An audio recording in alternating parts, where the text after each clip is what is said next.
Oke, langsung aja kita gaskan ke kasusnya. Kisah kali ini datang dari negara Jepang, yang pelakunya itu tega melakukan hal di luar nalar terhadap para mangsa-mangsanya. Sebelum menuju kasusnya, kalian bisa like, share, dan subscribe biar kedepannya channel AA bisa lebih berkembang lagi. Dan jangan lupa nyalain tombol lonceng notifikasi biar kalau ada video baru, kalian gak akan ketinggalan.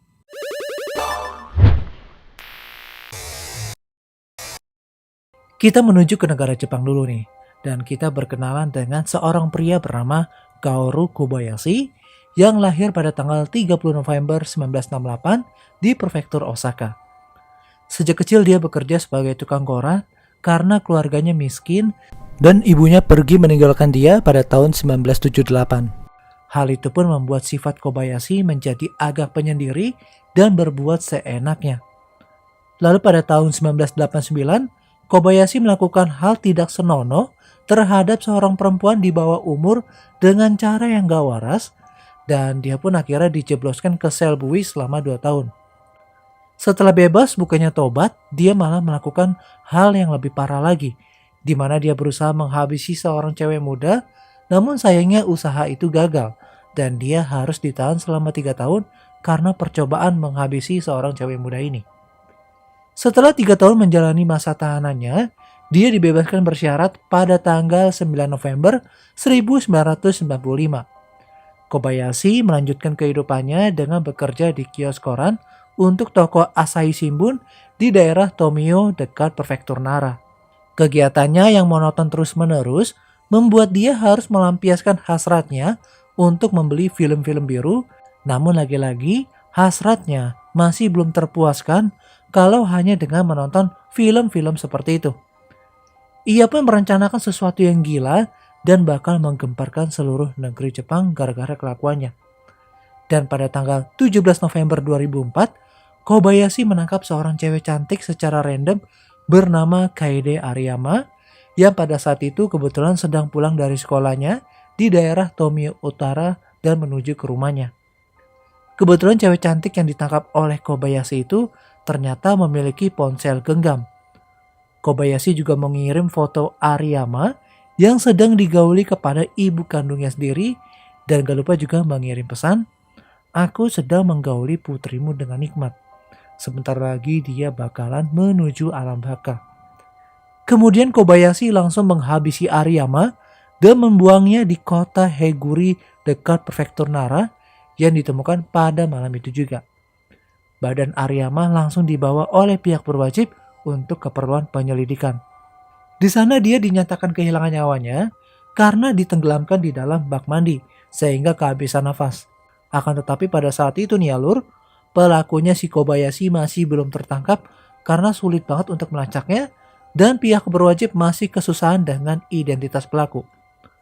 Berselang sebulan kemudian, Kobayashi kembali mengirim email dari ponsel Ariyama ke ponsel ibu kandungnya dan mengatakan, "Untuk selanjutnya saya akan menangkap dan membawa adiknya." Mendengar hal itu ya sedihlah hati si ibu kandungnya tersebut. Kobayashi juga kerap kali memamerkan foto Ariyama yang sedang gak mengenakan busana terhadap para pelayan dan pelanggan di bar lokal. Ketika ditanya, ih dari mana lu dapetin foto kayak gitu? Kobayashi selalu menjawab kalau dia mendapatkan foto tersebut dari sebuah situs web. Dan pada tanggal 30 Desember 2004, perjalanan Kobayashi akhirnya harus berakhir, di mana dia ditangkap karena penculikan lain setelah dia mengirim foto dari ponsel Ariyama ke ponsel miliknya sendiri. Dan gara-gara pengiriman itu akhirnya ya mempercepat penangkapannya karena menara ponsel lokal mencatat pesan yang dikirim. Pada saat itu, Kobayashi yang tinggal di kota Kawai dan terletak di prefektur Nara ditangkap setelah dia selesai bekerja untuk mendistribusikan koran pada pagi hari. Selama penggeledahan di kamarnya, pihak berwajib menemukan ponsel Ariyama, tas ranselnya, serta sebuah video dan majalah berisi film biru. Pihak berwajib juga menemukan pakaian dalam yang sangat banyak dan udah dicuri olehnya antara bulan Juni hingga ke bulan Desember 2004. Seorang saksi melaporkan melihat Ariyama berjalan ke mobil Kobayashi dan menunjukkan bahwa mereka saling mengenal. Namun Kobayashi selalu bilang kalau dia menangkap siapapun secara random. Dan di tanggal 19 Januari 2005, Kobayashi dibawa ke meja hijau untuk diputuskan hukuman apa yang cocok untuk dia.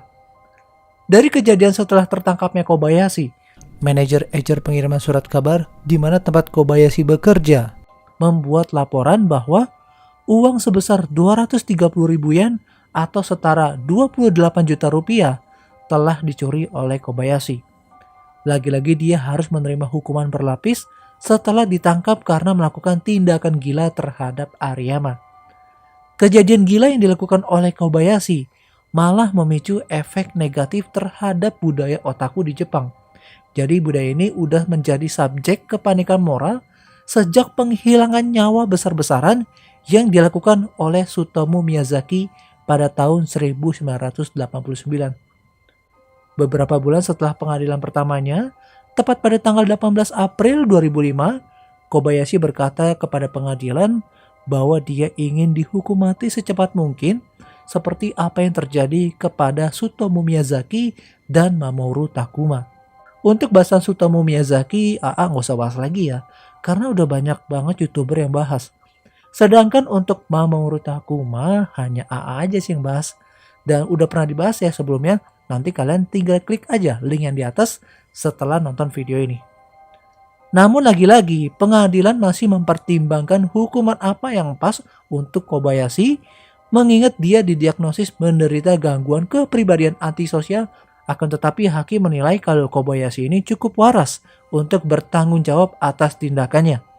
Keinginannya pun terkabul pada tanggal 26 September 2006. Kobayashi dijatuhi hukuman mati dengan cara digantung oleh pengadilan distrik Nara. Di hari yang sama, pengacara Kobayashi mengajukan banding, namun ditolak oleh hakim. Dia pun akhirnya digantung di rumah tahanan Osaka pada tanggal 21 Februari 2013. Dan itulah dia sepak terjang dari Kobayashi. Itu dia bahasan mini series kasus yang terjadi di Jepang. Semoga dengan adanya kasus ini, kita sebagai orang tua atau yang udah punya anak semakin berhati-hati menjaga anak kita dimanapun berada. Karena kejahatan bisa berada di mana-mana dan mengintai kita dimanapun. I'm Jurnal AA, and still next time, stay safe ya lur.